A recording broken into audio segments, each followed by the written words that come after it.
Hi, everyone. Dave Gulas, Beyond Fulfillment Podcast, back with my good friend Jim Tompkins. Good morning, Jim. Good morning, Dave. Good to see you.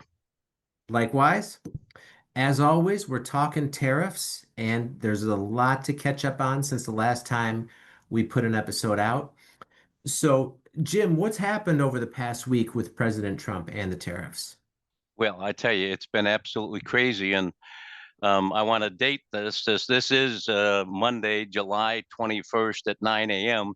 because July 21st at 10 a.m. there's going to be something different happening that I'm not able to cover at this point. But it's unbelievable what's happening. Um, it's also significant that yesterday was President Trump's 6 month mark for his second term as president. The 47 president is served for 6 months, which seems unbelievable because we've had about 3 years worth of news in the last 6 months. But maybe even more important, we're 12 days away from August 1st. And so August 1st is when the reciprocal tariffs that were originally supposed to go in effect on July 9th got postponed till August 1st. So August 1st is a huge, huge, huge date. There's all sorts of negotiations, there's economic forecasts, there's political maneuvering that are going on. And so this is a very, very, very fast freight train. And it's traveling at an unbelievable pace. But there's a lot that we can say that's really significant about where we're going to wind up after August 1st and what's going on. It's important to remember what President Trump believes reciprocal means. And what he says reciprocal means is what's happened is all the countries of the world have put in place tariffs and different types of constraints that limit our ability to trade in their country. And all he wants to do is create a level playing field. And so, what he is doing with the reciprocal tariffs is saying, here is what I think would be a fair assessment of what we should be using going forward. Now, this is controversial because we haven't done this for over 50 years. In the last 50 years, we've had a negative trade imbalance year after year after year for 50 years in a row. And this has been over $1 trillion a year for the last 3 years, last year at 1.2 trillion. And so President Trump is saying, hey, we've done this for 50 years. We now must change, or otherwise we're going to have a problem with America. So if we look at that, there's four ways I can answer the question you just asked. The first one is to look at some specific tariffs. What's happened with some specific tariffs? Interestingly enough, Canada now has a 35% tariff that's supposed to go in effect August 1st. Mexico has a 30%. And so the USMCA countries are now facing 35% and 30% tariffs, of which they have some real problems with. They're both kind of fighting that. The fact of the matter is, we're 1 year away, almost a year from now, we're going to renegotiate USMCA. And President Trump says, yes, we'll renegotiate it, but we have to set the pace now. And so these now have a 35% in Canada and a 30% in Mexico. Also, the published number for the European Union is 30%. We were making great progress going into Thursday last week. Thursday last week, there was an announcement from the European Union saying that we are only 5% away. The United States wants 15%, and we're ready to agree to 10. The United States said the exact same thing. So I kind of thought, okay, let's split the difference, guys, and let's go with 12 and a half or 13 or 12 or whatever you want to do it. But we're close to a deal. That blew up over the weekend. And so now we're back to the 30% for the European Union.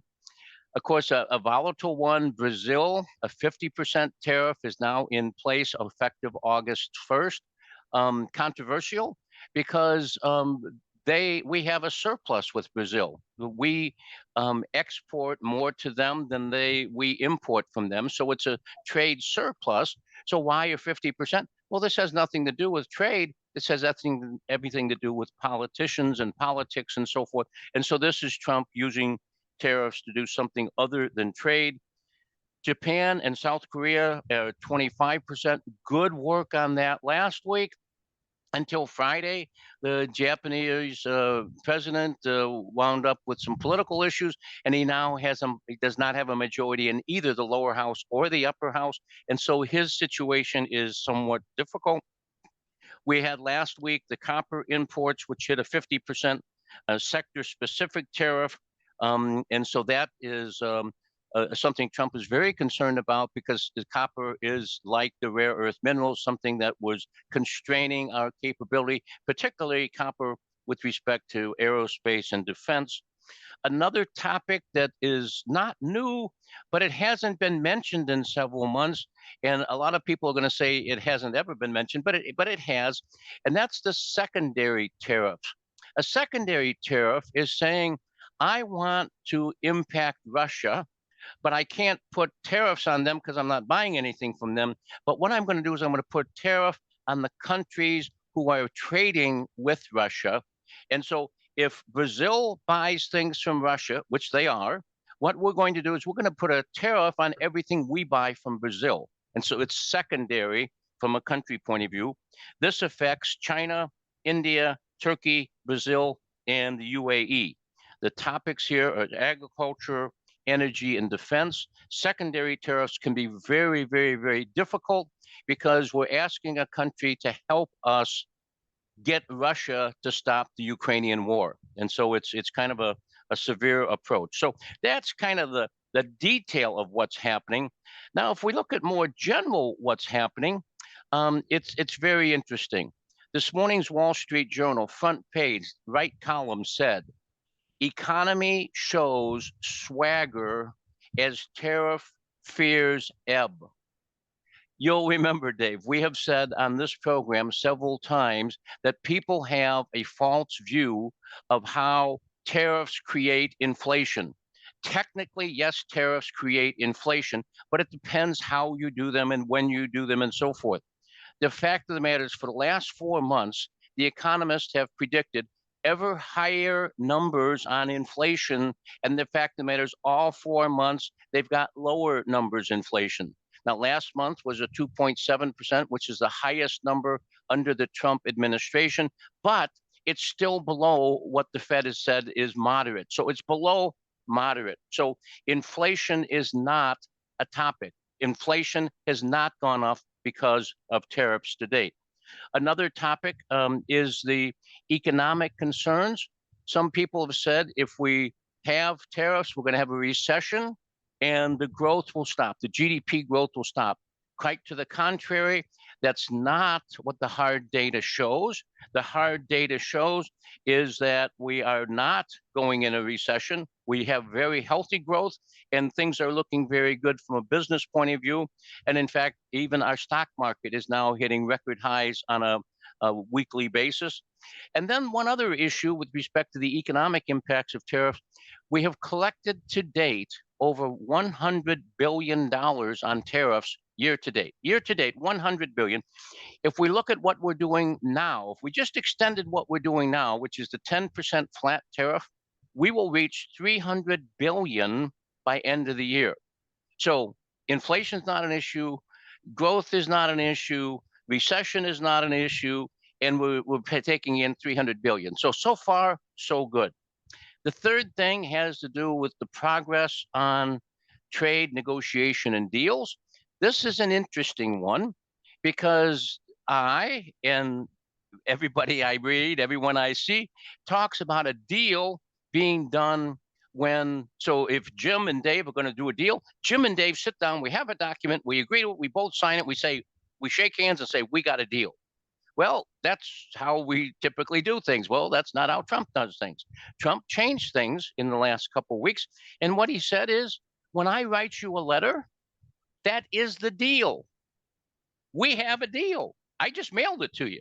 Okay. And so Trump has defined a different perspective. And so this has taken everyone by surprise. It took me by surprise. And it is now really putting people on the defensive. And they're saying, but this isn't how we do things. Well, Trump says, I don't care how you do things. I'm telling you, I need to have my balance of the balance of payments being a surplus, and I need to eliminate this debt we've built up over the last many years. And then the fourth thing that, there's another thing on that I wanted to mention is people ask all the time, what about the August 1st deadline? How is that? Because we had the July 8th deadline and that got moved. Tricky. If you watch what Trump is saying here, he's guarding his words. What he is saying is if we don't agree we have a deal, that means this is the rate that'll go in effective August 1st. Now, is he willing to change what he's hypothesized? Yes, he is willing to negotiate that. And if we're close to it, maybe we'll go a couple days or weeks past August 1st. But basically, the deal is what's in the letter, unless you and I, our country and your country agree something contrary. So I think the deadline of August 1st this time is going to hold, which is not what we've seen over the last 6 months, but I think it's going to hold. But not to say this is the final deal. It just says that's what you're going to start paying on that date. And you're going to pay that on the date until we agree to something differently. So I think that's an important aspect, which you bet the quote deadlines, because deadlines have not been upheld. And then the last part of this question has to do with specific industry incentives. We all saw when he went to the Middle East, the over $1.5 trillion that was raised through orders and a sale of product and so forth. What's happened over the last few weeks is actually a few months, because I went back and pulled data on this. If we look at U.S. companies investing in the U.S., we now have $1.6 trillion of money that's allocated for building manufacturing facilities in the United States. Number one on that list is Apple at 500 billion. Number two is Nvidia at 500 billion. But then we have Micron Technology at 200 billion, IBM at 150 billion, TSMC at 100 billion, 5 more companies over 20 billion, 10 more companies over in the $3 to $10 billion range. And so they're pledging $1.6 trillion to be building manufacturing in the United States. And that's going to be a huge plus to the economy. And then the last two things that kind of tie up, the two are kind of combined. Number one, when we talked a couple of weeks ago, rare earth minerals were a big problem. China was holding up the magnets. The magnets shipped in June is 3 times the rare earth mineral magnets that they shipped in May. And MP Materials is now in Fort Worth, Texas. They're up and operational. Business is ongoing.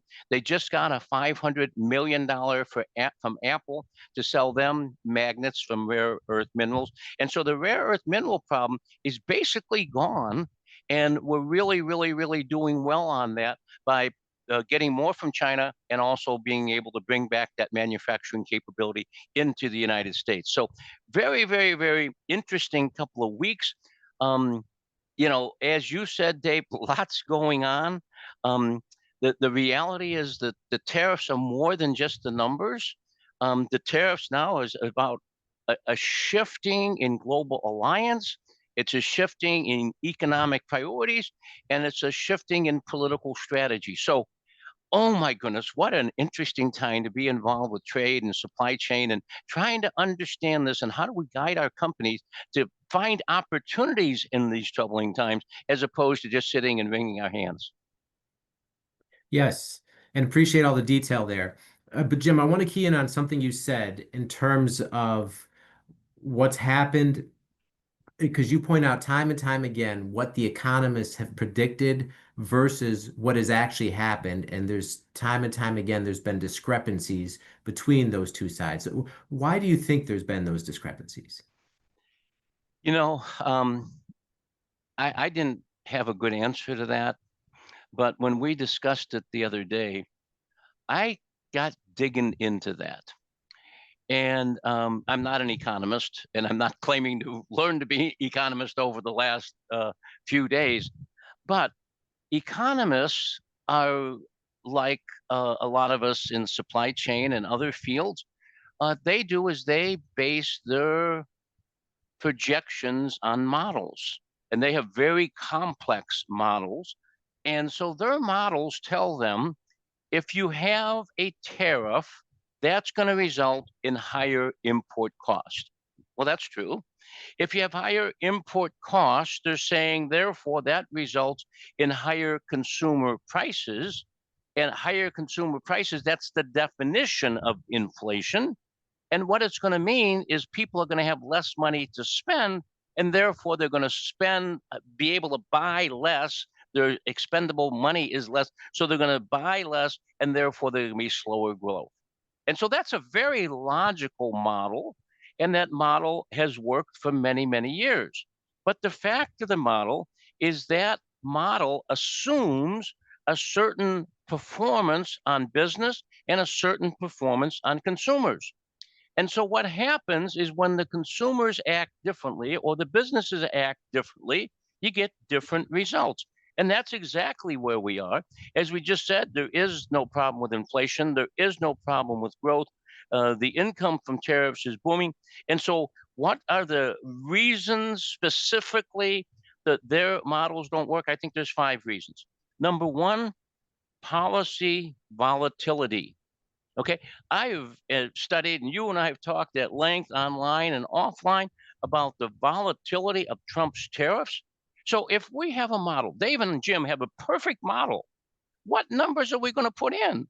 I mean, the numbers, my goodness sakes, you go to bed at night, you're close to a deal. You get up in the morning and they're having another fight.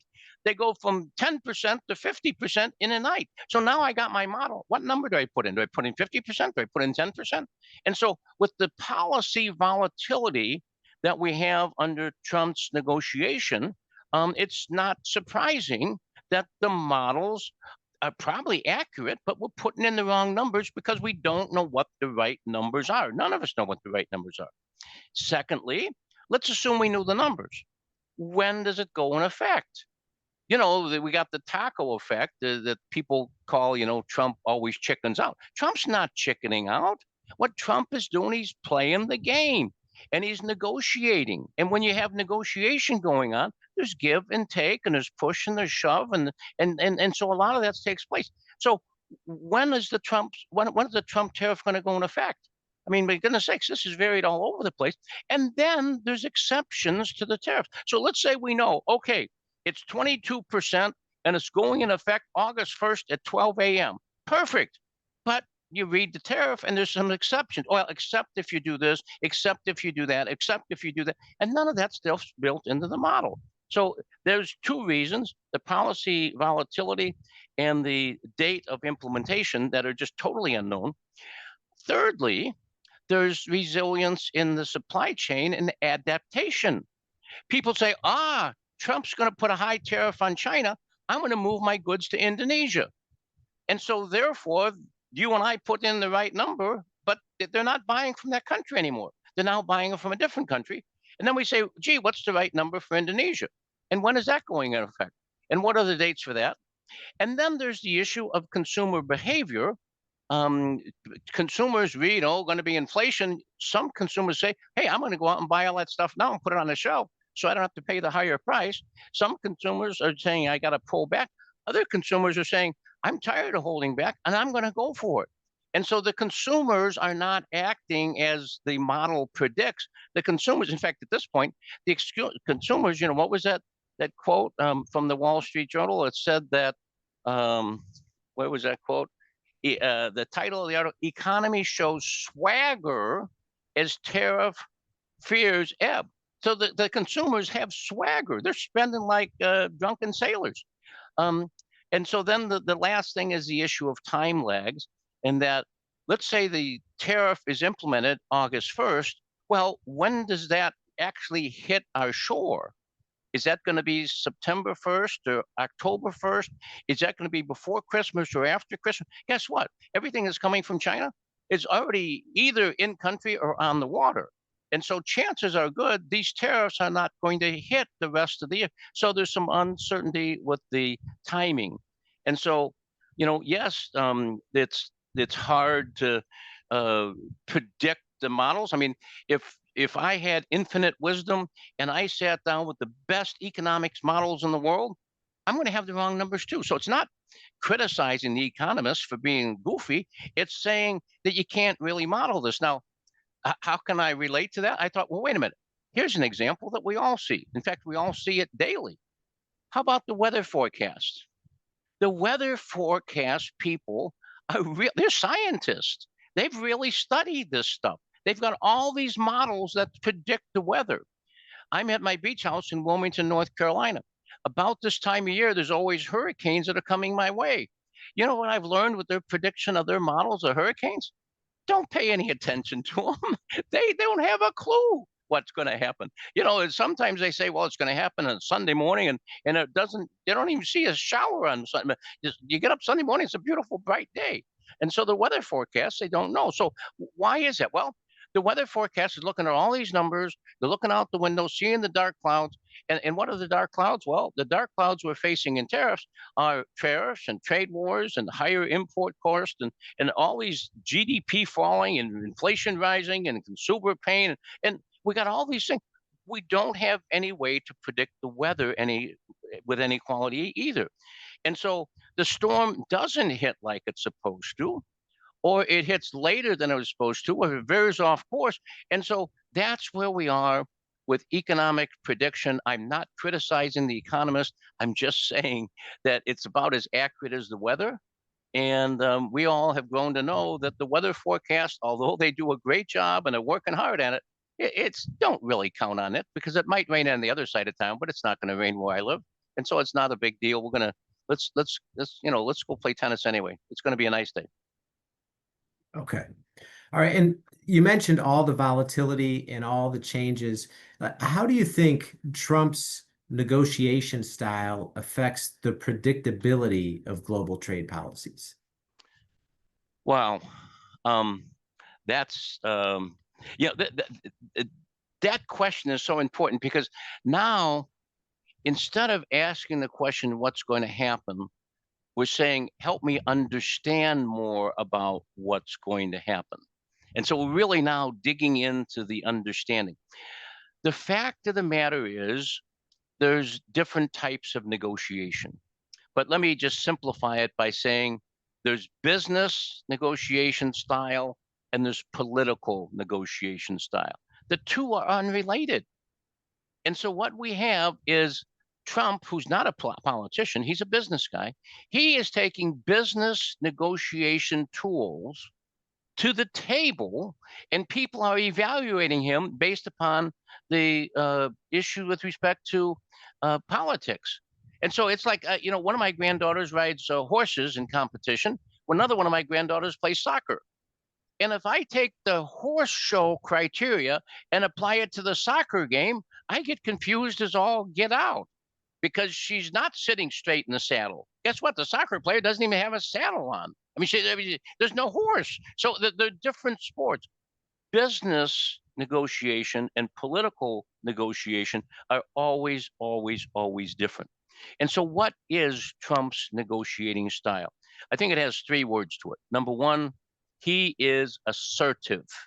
He is aggressive. He is in charge. That's assertiveness. The second thing, he is and he wants to be unpredictable. He wants to keep the opposition off balance. And so he regularly comes up with strategies to surprise them.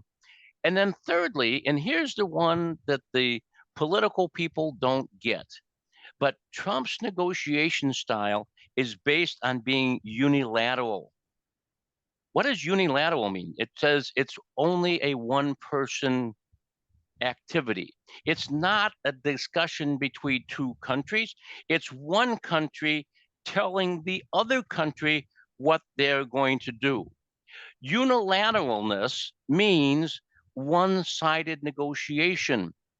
This gets back to the Trump statement that he's just been using now for a few weeks. The letter is the deal.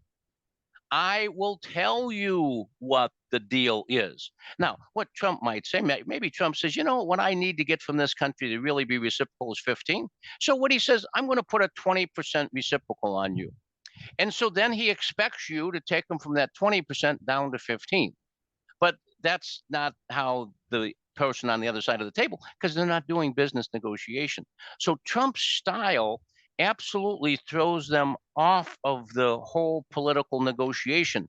Now, there's some risk with this, but there's also some really interesting benefits. Here, I came up with 4 key points to understanding this better. Number one, Trump has a strategy of constantly shifting and making sudden moves. My goodness sakes, the accessibility to President Trump. He's, one time he's having a meeting in the Oval Office. Then he's having a luncheon someplace. Then he's with his cabinet. Then he's out visiting some site. Then he's got his press secretary talking. Then he's got his secretary of Treasury talking. Then he's got his secretary of Commerce talking. And so there's all this noise that's happening. And so they're constantly changing. And so the opposition is sitting there and say, well, what are their positions? I want to negotiate with them, but they keep changing positions. So I'm confused. That's his objective. Keep the opposition confused. Secondly, Trump sees the negotiation in the position he is in more as coercion than collaboration. He doesn't really care what you think the answer is. He's the one that has the negative trade balance. He's the one that's putting America first. He's the one that wants to get this done. And so he views himself as holding the cards. And if he's holding the cards, he's going to play it out. He's going to play his hand.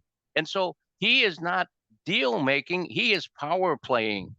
And so it's a different thing. And that's why these political analysts get all confused because they don't understand that.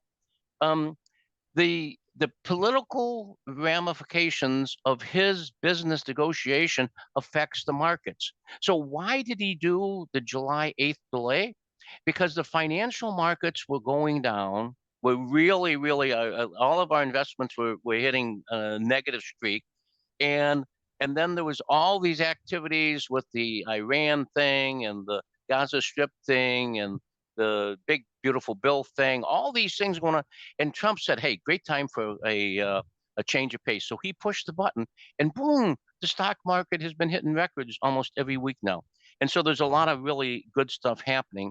And so the impact on the financial markets has allowed him to have an additional incentive. He's watching the tariffs, but he's also watching the financial market because when the financial market started going, consumer confidence went down, business confidence went down, and he wants those to turn, and now they're going back up.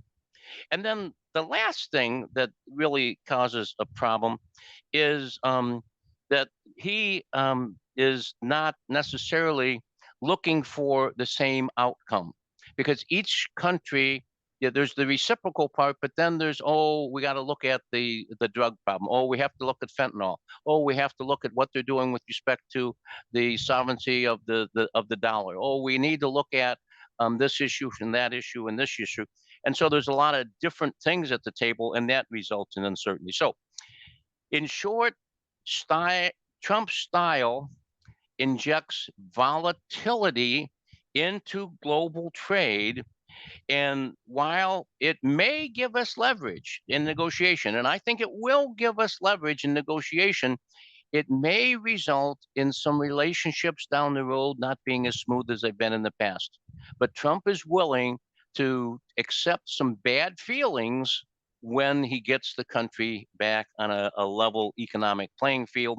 And he believes for the long term, U.S. needs to be stable. And therefore, if we destabilize some relationships, that's collateral damage. And we have nothing that we can do about it, that we have to just accept that. And so I'm impressed by his fortitude.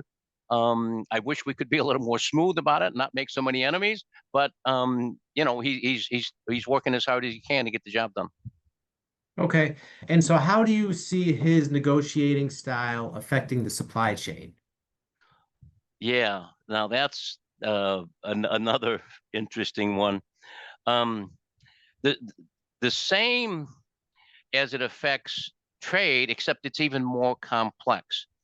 And the reason it's more complex is because Trump is attempting to apply his same set of rules to all circumstances. And when it comes to supply chain, there's a major difference between how you need to negotiate tariffs with respect to products that are easily automated versus products that have a high labor content and are not easily automated. I think the world is broken up into two types of products. We've got products like footwear, apparel, handbags, belts, furniture, toys, low-cost commercial goods, home decor, seasonal goods, etc. And these items are items that have high labor content and are not easily automated. And then we have the other products which are easily automated, such as automotive, such as high tech, such as medical products. And so those are two different categories, and you can't negotiate the same with those two categories. And Trump is trying to do that. And so I think that's a mistake he's making. I see 60% of the product, and that's obviously an estimate.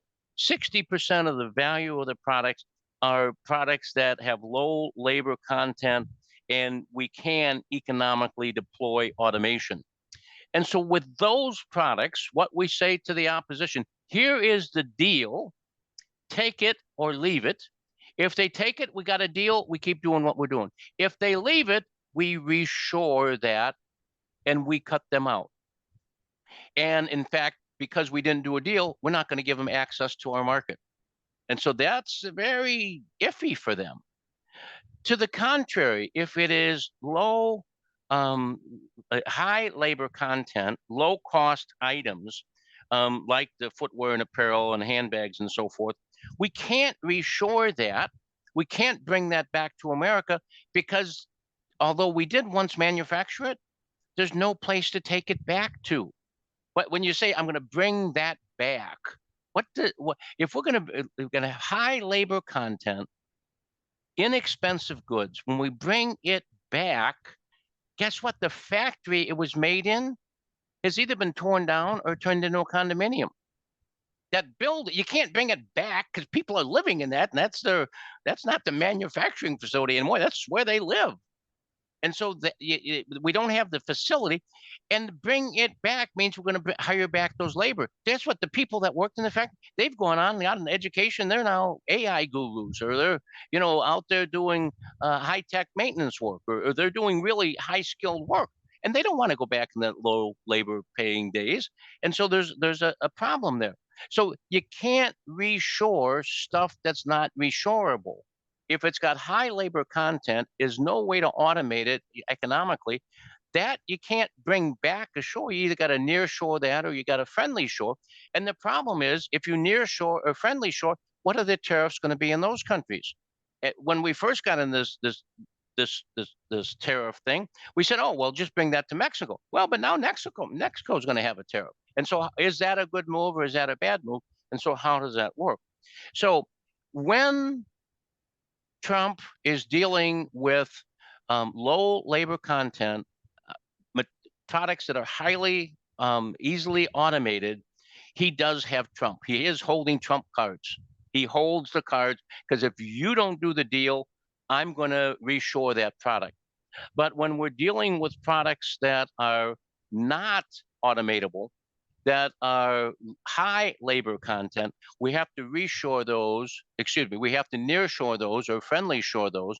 And there we need to decide where to do that. Herein lies the problem, is that many companies are not doing advanced planning. They're not doing scenario planning. They're not doing reglobalization. And therefore they're sitting there saying, things are uncertain. I'm not sure what I'm going to do. And therefore they're not doing anything. And therefore they're winding up sitting there waiting for decisions to be made. And all of a sudden, September 15th or October 1st, they're going to say, oh, wow, I now need to address this. But you can't just turn on nearshoring. You can't turn on friendly shoring. You can't even turn on reshoring quickly. It takes time to get the factories tooled up, build the factories, get the labor and get them in place and make all that happen. So that takes time. So what we need to do is we need to get, and you've heard me say this again and again and again, we need to get planning done in reglobalization. And what we need to do is have optionality in that planning so that if this happens, we can do this. If this happens, we can do this. If this happens, we can do that. And now we're prepared for it. And now we can move ahead of our competition. So, yeah, it's a great question because his negotiating style is resulting in companies having to do this advanced planning because you simply don't have time to do reshoring, nearshoring, or friendly shoring if you wait until all the I's are dotted and the T's are crossed. You have to move now, and that's what is the impact of his negotiating style. And that's something that has to be done. Didn't need to be done before because we always had politicians dealing with politicians. Now we have business people dealing with politicians, and this needs to take place. Okay, and appreciate you highlighting all the challenges and how difficult and complex it can be for companies to deal with the situation, given that it's so fluid. So, just for a minute, talk about how Tompkins Ventures helps companies work through these issues and find a suitable plan. Well, we're working with them in all situations. We're dealing with them, we're assuming that it's a low cost item with high labor content, and therefore we're saying where should we reshore? Where should we um, take that for our nearshoring or our friendly shoring? So, what countries should it go to? Once we decide which countries we should go to, then what we say is from who should we be purchasing the product, which company, and then how do we put in place the contracts and the procedures to get that product made, to make sure they're producing at quality, to make sure they're producing at schedule. Then how do we get it transported to the United States? What 3PLs do we need? How do we get this as an integrated portion of the supply chain? What technology is needed? And so how do we make that work? If it's not a low cost item, which is going to be either done via a nearshoring or friendly shoring. It's something we're going to reshore. We then got to get to work on, okay, we now know it's going to be in the United States. Where in the United States should it be? Should it be one facility? Should it be two? Should it be three? How do we tie that in with our distribution and our fulfillment network? How do we make those factories, number one, in the right place? And then what real estate do we use for those factories? How do we get the buildings built, or how do we retrofit the buildings we find? How do we hire the labor? How do we get that labor in there and getting them working aligned and focused on the value props of the companies and producing quality product? And how can we do that quickly and with the right technology and the right level of automation?